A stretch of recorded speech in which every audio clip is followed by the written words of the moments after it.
I heard that these sorts of loans, whether you call them payday loans or something else, are so dangerous that the military doesn't want their service people to use them. Is that right? Exactly. We actually had testimony from Major Matthew Cooper on behalf of the Major General Brett Doherty.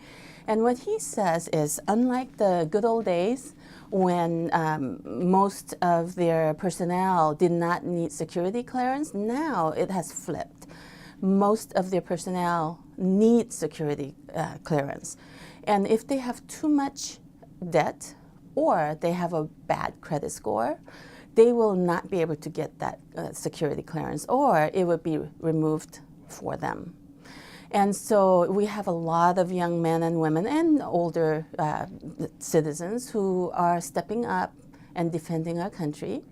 And you can imagine they had a particular goal within the military of reaching a certain level of professionalism. And you can imagine, because of money, cash flow problems at home, their credit goes south.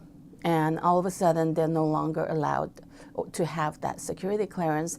And so what he said was not just that their career path is blocked and they're no longer on that advancement path, they could actually be asked to leave the military.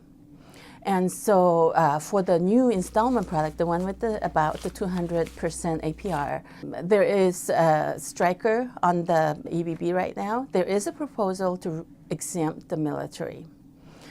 Of course, at their behest, they asked to be removed, so it most likely will be exempt and not available to the military. So hopefully those servicemen and women hopefully will not get into a cycle of high rate loan products.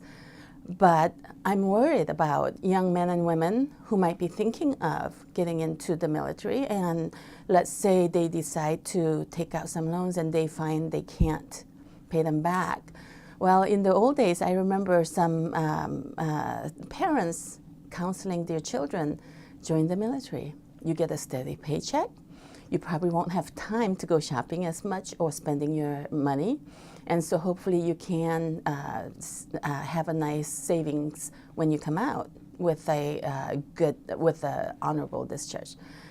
They won't even have an option of joining the military anymore. And so if it's not good enough for the military, then why is it good enough for the rest of us?